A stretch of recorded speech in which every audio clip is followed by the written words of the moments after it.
Então, gente, acabei de montar aqui a caixa de som, fazer as ligações para energia de casa. Aqui está um módulo de 2000 RMS, um sonzinho da Multilaser, Paraguai, mas tá bom. Dois alto-falantes de 10, 350 RMS e duas DX 250.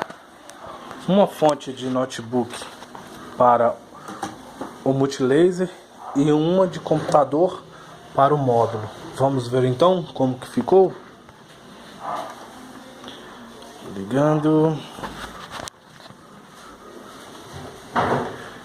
e ligando aqui.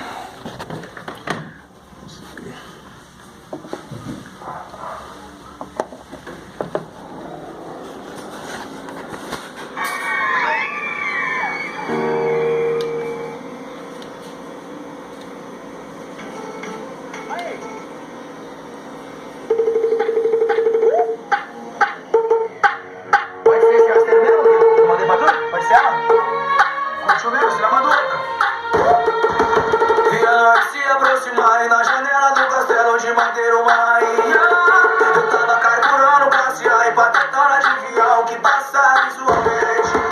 Pude ver sua feição mudar, deixou a lágrima molhar o papel que ela segurava. Era a foto do seu moleque que só tinha 17, não estava mais presente. Dona Rosana ficou desesperada ao ver o filho